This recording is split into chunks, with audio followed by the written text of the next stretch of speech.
Is homemade bundt cake actually better? Or are we all just pretending that grandma can outbake a multi-million-dollar company? Today, we're putting my kitchen up against Nothing Bundt Cakes, and one of us is about to get humbled.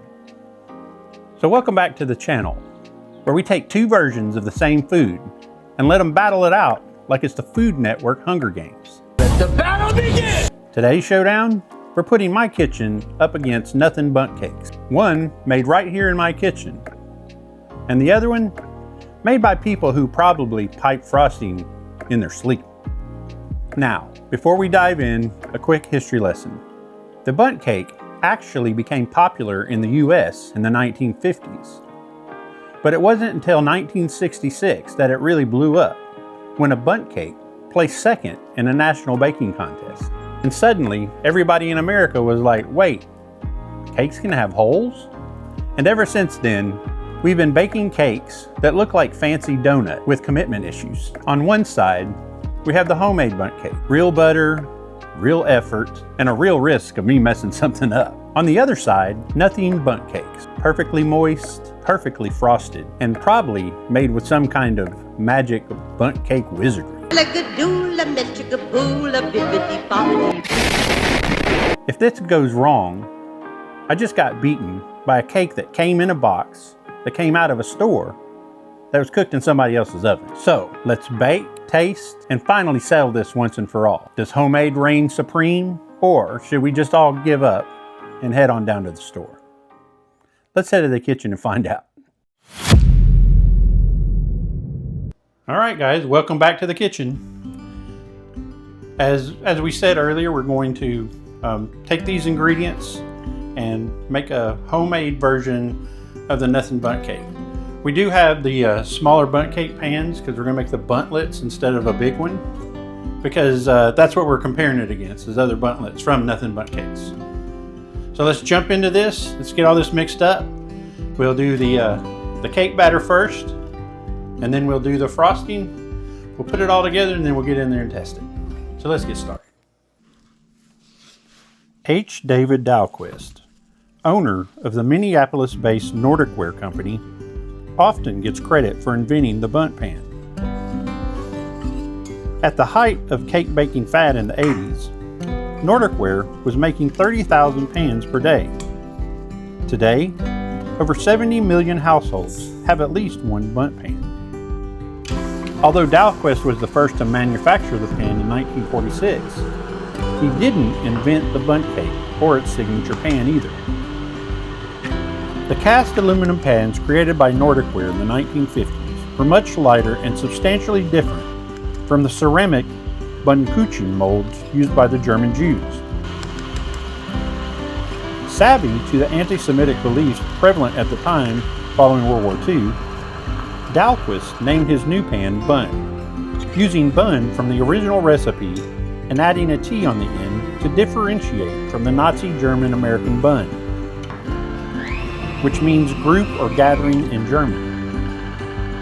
In 1973, Nordic Ware applied to trademark bundt cake mix, as they licensed the term to Pillsbury for a line of cake mixes. All right, we got all those ingredients combined. The batter is done, so now it's just a matter of getting it in the oven. I didn't mention earlier, but we're doing the vanilla, the classic vanilla flavor. Wanted to do a baseline, so I figured that the classic vanilla was as base as you can go. But now we're going to get it into a 350 oven for 45 to 50 minutes. We're going to go ahead and grease up our pan, get these things in the oven, and then we'll make our cream cheese frosting. In 1997, Gina Tripp and Debbie Schweltz opened their first bakery location of Nothing Bundt Cakes in Las Vegas. To get their own trademark, Nothing Bundt Cakes had to differentiate themselves from any other bundt cake.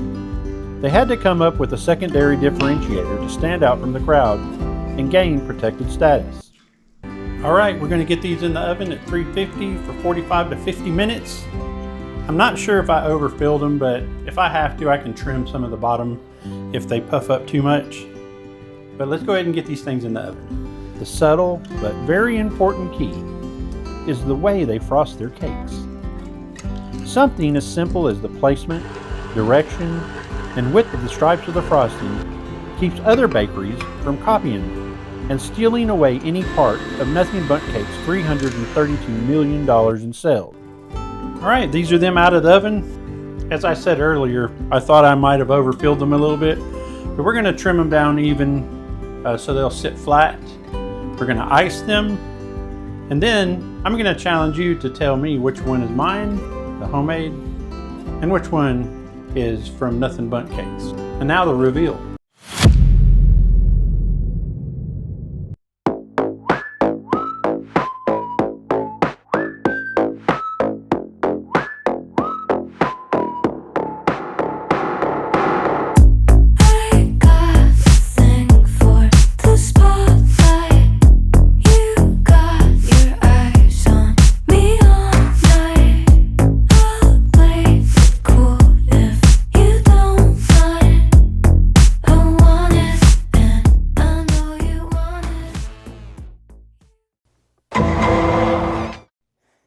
The verdict. So here we are at the end where we compare the two. You know, when I challenge you to pick out which one is mine and which one is Nothing Bundt Cakes, I didn't realize I was going to make it so easy on you. As you can see, on the left is the homemade, made from scratch, Nothing Bundt Cake, and my amateur piping job. And then here is the much lighter, much more professional made, store-bought Nothing Bundt Cake. I will tell you that mine, I think, overcooked a little bit. And as you saw, I filled the tins a little too much, so they overcooked, so I had to cut the bottoms off. But we're still looking all right. It's a little bit harder on the outside than the sponginess of the Nothing Bundt Cakes. I'm sure they have some kind of technique that keeps the sides from cooking as much. But in my bundt cake buntlet pan, this is what happened.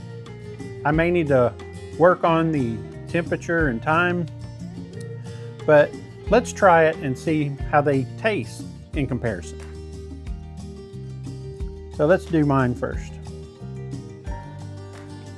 You got to get a little bit of the icing with it.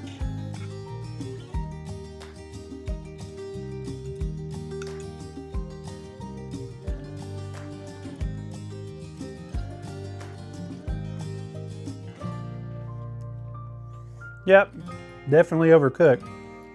But I'm not gonna lie to you. The taste of the cake, it's not super sweet. It's kind of a subtle sweet. But then in comes that cream cheese icing, which I think that's a really good cream cheese icing. They complement each other well. Not so sweet cake with a really intense, sweet, creamy cream cheese icing. So now let's try the professionals. Right off the bat, it just, the cake is so moist and delicate. Cooked to perfection. Get some of that cream cheese.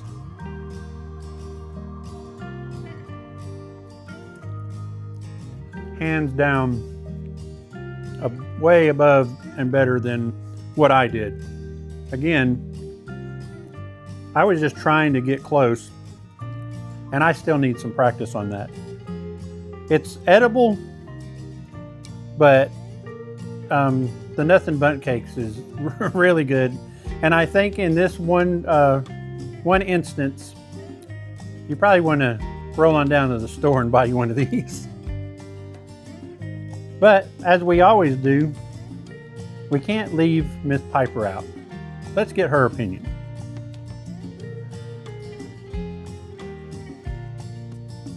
How's that one?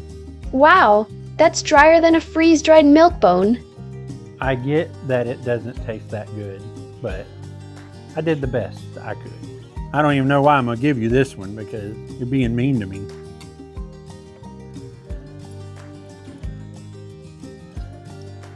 Well, go ahead, tell the people what you think. Yes, now that is how it's done. No surprise there, folks. She liked the store-bought one better, as did I. We're gonna keep rolling along with these.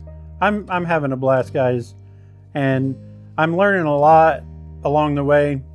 I've cooked for years, even professionally, but I was never a baker. And that's why this challenge is really scratching an itch for me, because I'm learning the ins and outs and the art of baking through these videos. We'll continue this ball rolling, and we'll see what we get into next week. So please like, comment, and subscribe. Let me know if you have any ideas on what we can do next on Versus, and we'll see you on the next video. Tell them bye, Piper. Bye. See ya.